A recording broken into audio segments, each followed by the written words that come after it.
Hi friends, आप देख रहे हैं फिल्मी खिचड़ी। मैं हूं रूना आशीष और अब मैं आपके सामने वो इन्फॉर्मेशन लेकर आई हूं जिसे सुनने जानने देखने के बाद मुझे बड़ा दुख हुआ कि कल तो आप जानते हैं कि एक दिन पहले मैं सुपरस्टार सिंगर के पास में थी और बड़े बदमाशी कर रहे थे मैं, अथर और खुशी और निशांत और Shubh. It was good fun. इतनी टांग खिंचाई वो मेरी कर रहे थे।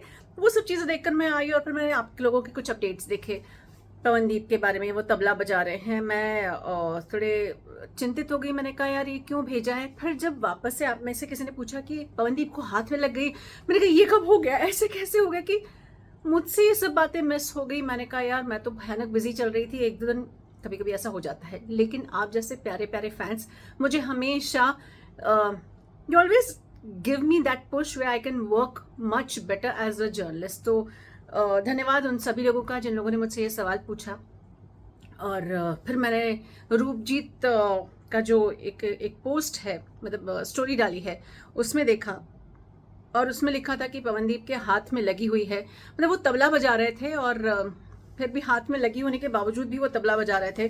तो मेरा दिल ना थोड़ा सा ऐसा धक धक करके रह गया। फिर मैंने खोजबीन करना शुरू किया। मैंने कहा यार ये क्या हो गया है पवनदीप को, मतलब क्या हो गया यार, ऐसा क्या हो गया। जो मुझे मालूम पड़ा है ऑफिशियली अनऑफिशियली, जो भी आप समझें या एक इंफॉर्मेशन के तौर पर अगर आप समझ सकते हैं, तो ये समझ लीजिए कि पवनदीप के हाथ में ना स्प्रेन हो गया है। शायद कुछ मुड़ गया है, क्या हो गया है। अभी तक तो इतनी ही इन्फॉर्मेशन मिली है। मैं और इन्फॉर्मेशन निकालने की कोशिश कर रही हूँ। हाथ शायद मुड़ जब जाता है तो वो स्प्रेन हो जाता है।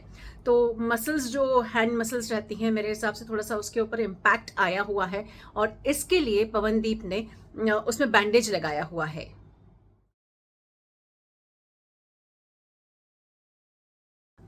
ओके फ्रेंड्स, ये देखकर मेरे दिमाग में बस एक ही बात आती कि भाई क्या कर रहा है। आई मीन उसमें नेहा, जो कि उनकी बड़ी अच्छी दोस्त भी हैं, सिंगर भी हैं, कई उनके कोलैबोरेशंस भी आप और मैं इनके इंस्टा पर देख चुके हैं। वो अपने इंस्टा पे शेयर करती हैं कि देखिए तो कितना हाथ में लगी है, फिर भी ये इतना परफेक्शन के साथ बजा रहे हैं, इतना अच्छा तबला बजा रहे हैं। वो देख कर समझ में आता है कि यार कमांड है। लेकिन एट द सेम टाइम एक और चीज़ जो मैंने ऑब्जर्व की वो ये है कि पवनदीप का जो बैंडेज लगा है, उसके लगाने की जो स्टाइल है, उसे देखकर मुझे ऐसा लगता है कि किसी मेडिकल प्रोफेशनल को दिखाया गया है, किसी डॉक्टर को दिखाया गया है। और ये जो पट्टियां हैं बहुत सधे हुए हाथों ने लगाई हुई है।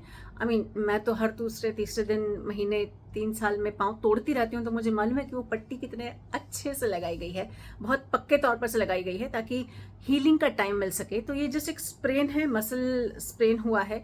आशा करती हूँ पवनदीप तुम जल्दी से ठीक हो जाओ, क्योंकि कुछ भी होता है ना, सिर्फ मैं नहीं, यहाँ जितने भी तुम्हारे मैडनेस वाले फैंस हैं उनका भी दिल दुखता है। तो भाई थोड़ा आराम से चल यार, तू कुछ मत कर यार बस। नहीं, जल्दी ठीक हो जाओ। ये सब चीज़ें होती रहती है लाइफ में।